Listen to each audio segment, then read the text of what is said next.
Sang Raksasa yang Sakit.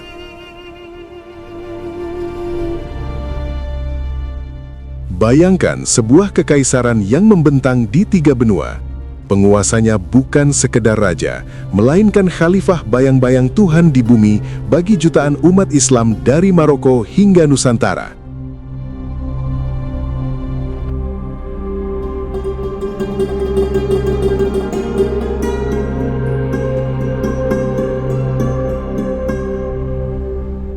Kekaisaran Ottoman.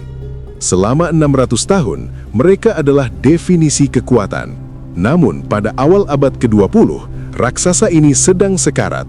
Dijuluki sebagai The Sick Man of Europe, Ottoman terjerat hutang, korupsi, dan ketertinggalan teknologi. Di tengah debu kekalahan Perang Dunia I, muncul seorang perwira muda dari Salonika dengan visi yang akan mengejutkan dunia. Namanya Mustafa Kemal.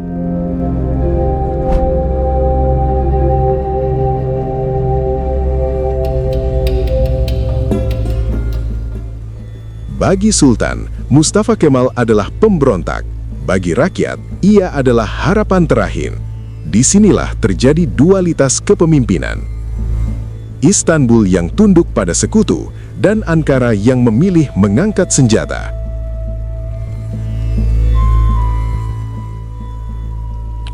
November tahun 1918, untuk pertama kalinya sejak tahun 1453, Istanbul, sang Konstantinopel yang agung, jatuh ke tangan asing tanpa satupun peluru ditembakkan. Armada sekutu berlabuh di Bosforus, prajurit Inggris, Prancis, dan Italia berpatroli di jalanan, sementara bendera Union Jack berkibar di tempat yang tak pernah dibayangkan sebelumnya. Di atas kertas, Kekaisaran Ottoman sudah mati. Perjanjian Sevres adalah vonis hukuman mati bagi bangsa Turki. Mereka tidak hanya kehilangan wilayah, mereka kehilangan kedaulatan. Sekutu membagi-bagi Turki seolah-olah itu adalah kue pesta di atas meja diplomatik Paris. Rakyat Turki tidak hanya miskin dan kelaparan, mereka kini tidak punya rumah. Di dalam istana yang indah namun terisolasi, Sultan Mehmed ke-6 berada dalam posisi yang mustahil. Baginya, melawan sekutu adalah bunuh diri. Ia memilih jalur kolaborasi. Sultan percaya bahwa dengan menuruti semua kemauan Inggris, ia bisa menyelamatkan tahtanya dan sisa-sisa khilafah. Namun di mata rakyat, Sultan bukan lagi pelindung umat, ia adalah boneka penjajah.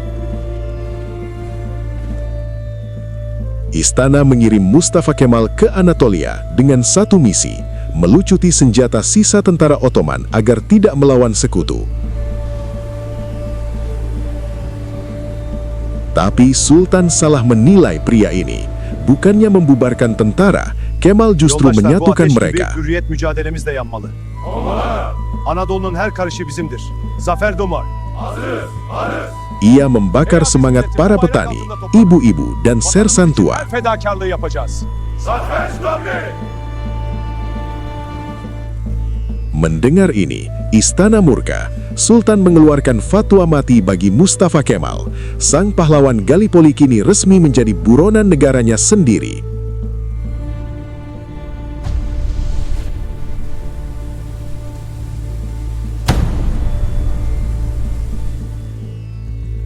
Dunia kini melihat dua Turki, Istanbul yang tunduk pada masa lalu dan ketakutan, serta Ankara yang memandang masa depan dengan kemarahan yang suci.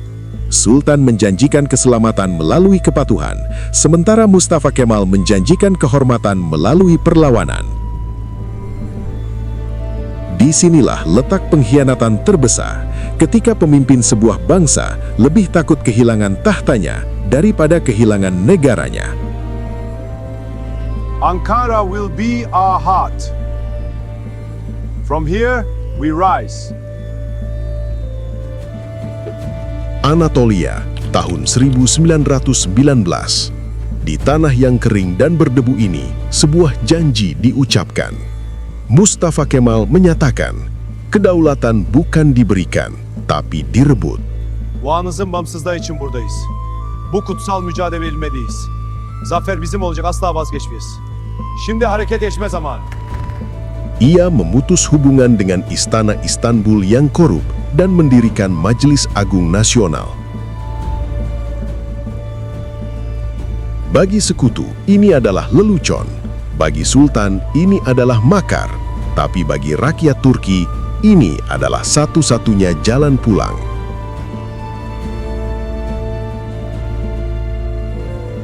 Musuh utama telah tiba.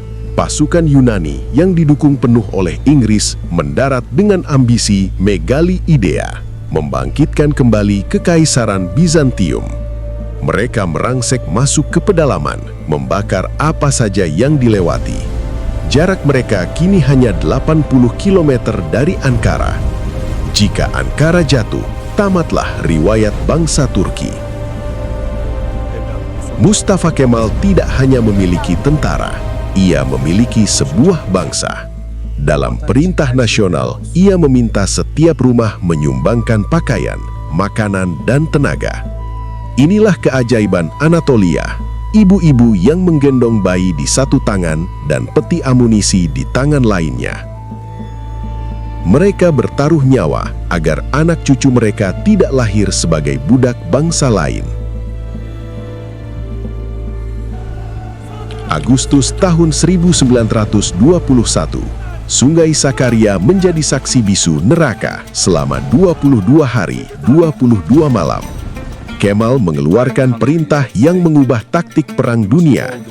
Tidak ada garis pertahanan, yang ada hanyalah seluruh wilayah tanah air. Setiap inci tanah harus dipertahankan dengan darah. Sakarya bukan sekedar perang fisik, ini adalah perang mental. Dan untuk pertama kalinya dalam satu abad, pasukan penjajah dipaksa mundur.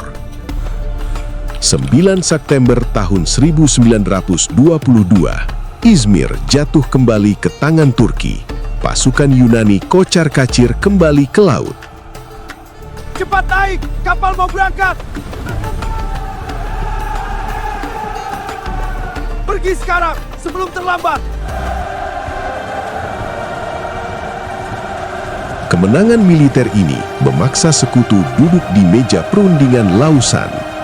Di sana, Turki tidak lagi datang sebagai orang sakit, melainkan sebagai harimau yang baru saja mematahkan rantainya. Perjanjian Sevres dibakar. Republik Turki kini tinggal selangkah lagi menuju kenyataan. Halkım, Ankara artık özgür. Bu bayraklar altında geleceğimizi hep birlikte inşa edeceğiz. Dunia Islam terpaku. Institusi yang telah ada sejak wafatnya Nabi Muhammad SAW tiba-tiba dihapus oleh seorang pria yang memakai jas ala barat. Mustafa Kemal tidak hanya mengganti pemimpin, ia mengganti fondasi peradaban. 17 November tahun 1922, larut malam di bawah rintik hujan Istanbul, Sultan terakhir Kekaisaran Ottoman meninggalkan negerinya selamanya. Kesultanan telah dihapuskan. Dinasti yang telah berkuasa selama 623 tahun kini menjadi sejarah. Mustafa Kemal telah memenangkan pertempuran melawan penjajah, tapi musuh sebenarnya baginya bukanlah Inggris atau Yunani, melainkan bayang-bayang masa lalu yang ia anggap kolot. 3 Maret tahun 1924, sebuah keputusan yang menggoncang seluruh dunia Islam diambil. Mustafa Kemal menghapuskan institusi khilafah. Baginya, khilafah adalah penghambat kemajuan, sebuah jangkar yang menarik Turki ke dasar laut keterbelakangan. Dalam semalam, institusi yang dianggap suci oleh jutaan umat muslim selama 13 abad itu dinyatakan bubar. Khalifah Abdul Majid II diusir ke pengasingan hanya dengan 1 koper dan sedikit uang.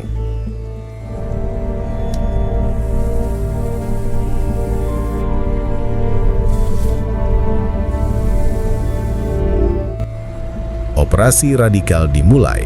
Kemal melakukan bedah total pada struktur sosial Turki. Madrasah-madrasah ditutup.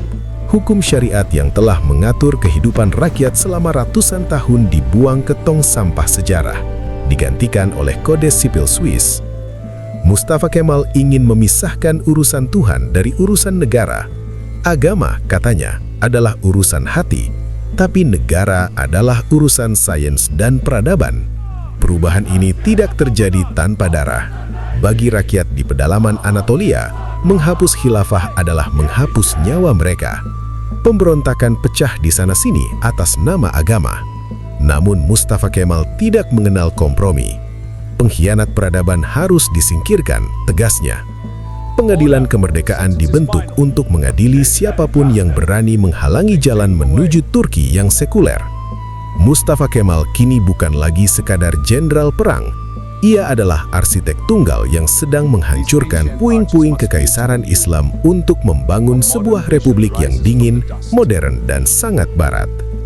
Operasi ini berhasil memotong jejak 600 tahun masa lalu, namun ia juga menciptakan luka identitas yang akan menghantui Turki hingga seabad kemudian. Beschuldigst in the Wiedersehenswert history.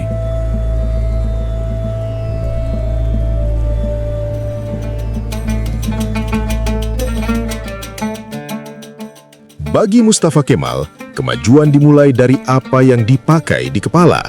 Pada tahun 1925, ia mengeluarkan hukum topi. Fes, yang selama seabad menjadi simbol identitas pria Ottoman, tiba-tiba dilarang karena dianggap sebagai simbol ketertinggalan. Rakyat dipaksa memakai topi gaya barat. Ini bukan sekedar soal gaya busana. Ini adalah pernyataan bahwa Turki telah memutus hubungan dengan dunia timur dan berpaling sepenuhnya ke barat. Tahun 1928, Ataturk melakukan langkah yang paling berani, membunuh aksara Arab. Ia memperkenalkan alfabet Latin baru yang dianggap lebih cocok dengan lidah orang Turki dan lebih modern. Bu gazete Latin harfleriyle yazılmış. Anlayamıyorum, bu bizim alfabemiz değil. Hükümet ne yapmış böyle? Dalam waktu singkat, seluruh bangsa dipaksa menjadi buta huruf dan belajar membaca kembali. Ataturk sendiri turun ke jalan menjadi guru utama bangsa, mengajar alfabet baru di bawah sinar matahari Anatolia. Jutaan buku kuno dan dokumen sejarah tiba-tiba menjadi teka-teki yang tak lagi bisa dibaca oleh generasi baru.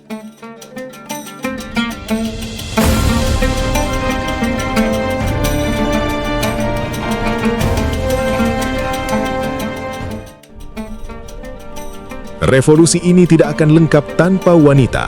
Ataturk mendorong wanita Turki untuk keluar dari balik tirai. Ia memberikan hak suara kepada wanita pada tahun 1934, jauh sebelum banyak negara maju di Eropa melakukannya. Ia ingin wanita Turki menjadi pilot, dokter, dan pengacara. Namun, di balik kemajuan ini, ada paksaan yang halus. Hijab dilarang di kantor-kantor pemerintahan dan sekolah, menciptakan ketegangan identitas yang akan bertahan hingga puluhan tahun ke depan. Kalender Hijriah diganti dengan kalender Masehi. Hari libur Jumat diganti menjadi Minggu. Bahkan setiap warga negara diwajibkan memiliki nama belakang. Sıradaki soyadı Öztürk. Öztürk yazıyorum. Benimki Yılmaz olsun. Yılmaz, tamam.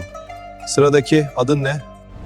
Majelis Agung Nasional memberikan gelar tertinggi kepada sang arsitek, Ataturk, Bapak Bangsa Turki.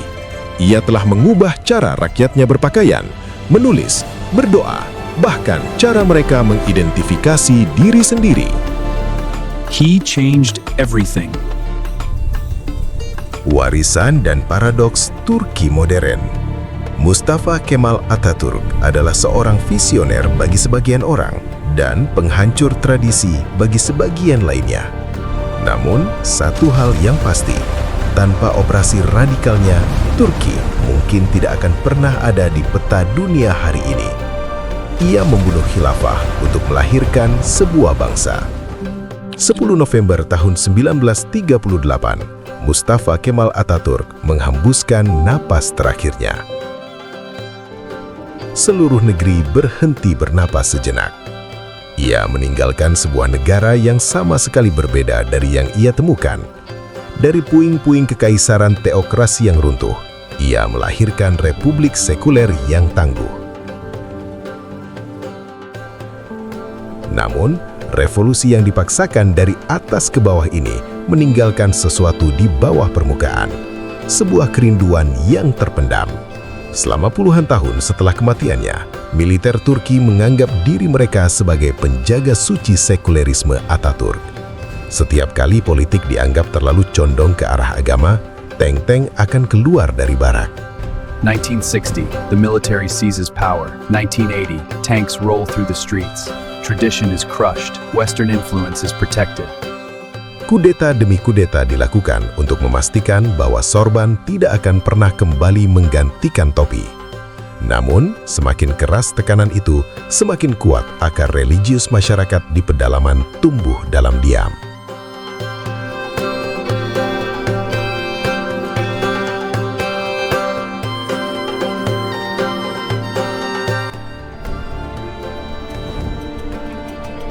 Memasuki abad ke-21, pendulum sejarah Turki mulai berayun balik. Munculnya Erdogan dan partainya menandai kebangkitan kembali identitas yang selama ini disembunyikan. Hagia Sophia yang oleh Atatürk diubah menjadi museum sebagai simbol sekulerisme kini kembali bergema dengan suara azan. Bagi pendukungnya, ini adalah restorasi kehormatan Ottoman. Bagi penentangnya, ini adalah pengkhianatan terhadap warisan Atatürk. Turki hari ini adalah sebuah paradoks yang hidup. Ia adalah anggota NATO yang memiliki militer kuat ala Barat. Namun, ia juga ingin menjadi pemimpin dunia Islam. Di dalam setiap orang Turki, ada pergolakan identitas yang belum usai. Apakah mereka anak cucu Sultan yang agung atau warga republik yang sekuler? Mereka adalah bangsa yang berdiri di atas jembatan antara dua peradaban, mencoba merangkul keduanya tanpa harus kehilangan salah satunya. Transformasi Turki mengajarkan kita bahwa identitas sebuah bangsa tidak bisa dihapus hanya dengan dekret atau undang-undang. Sejarah adalah aliran sungai yang panjang. Ia bisa dibendung, tapi ia akan selalu mencari jalannya sendiri. Atatürk telah memberi Turki fondasi. Namun, rakyat Turkilah yang akan menentukan ke arah mana bangunan itu akan menghadap. Terima kasih telah menelusuri perjalanan luar biasa ini bersama Felbel Channel. Sampai jumpa di perjalanan sejarah berikutnya.